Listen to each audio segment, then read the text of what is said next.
ang katotohanan na kung saan mali pala ang ating nalaman nung panahon yun. At para mas malinaw mga sangkay, panoorin po natin ang video mismo ni Brother Eli Soriano.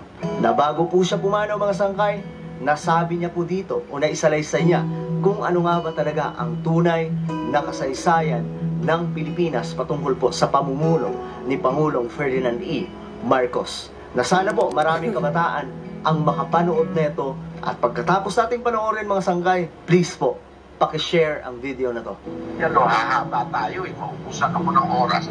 Nung martial law, sinisisi si Marcos. Kasi daw maraming pinatay. Eh ang mga napatay karamihan, mga rebelde sa gobyerno, ayaw pa sakop. Ayaw pa sakop, laban ng laban sa gobyerno. Pero tingnan nyo yung mga mamamayang mga tahimik. Eh kami, pagka nung martial law, mas matahimik kami.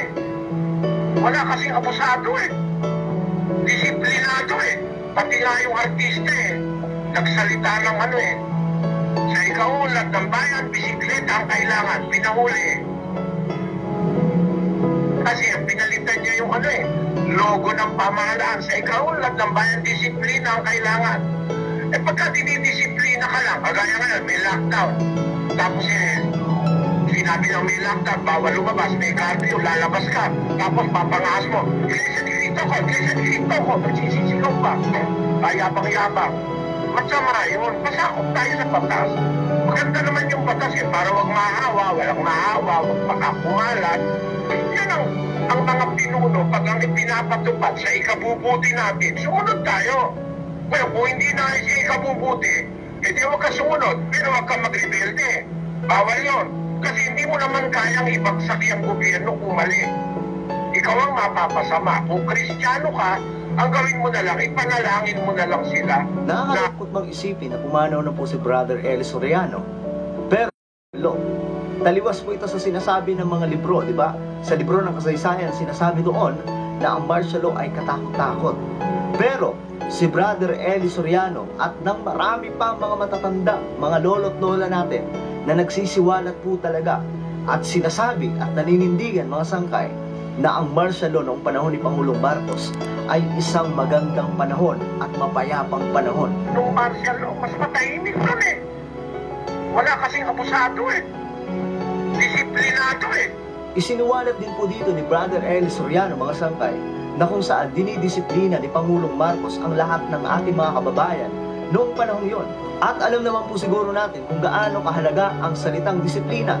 Marami sa ating mga karatig bansa dito sa Asia ay talagang well-disciplined po sila. Sa iba't ibang mga bansa kagaya po ng bansang Japan ay talagang sumusunod po sa kanilang pamahalaan. Hindi tulad po dito sa Pilipinas na marami pong suwail. Nakakalungkot mang isipin pero ito po ang katotohanan. Isa pong pangyayari noong panahon ni Pangulong Marcos ang ikwinento po ni Brother Eli Soriano at ayon po sa kanya mga sangkay, mayroon pong nag-angas na isa pong kilalang artista na ayon po sa kanya, sa ikauunlad ng bayan, bisikleta ang kailangan. Disiplinado eh. Pati nga yung artista eh. Nagsalita ng ano eh. Sa ikauunlad ng bayan, bisikleta ang kailangan. Pinahuli eh.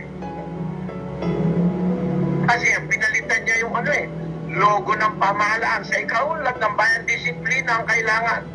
Ang salita ng ating pamahalaan na nagpapaalala sa mga Pilipino na maging disiplinado. Ang nais lamang pong iparating ni Brother Eli Soriano na ang mga Pilipino noong panahon ni Pangulong Marcos ay talagang disiplinado. Sumusunod po sa batas, hindi po katulad ngayon mga sangkay na halos lahat po ng mga kababayan natin may sarili na pong batas na gustong masunod.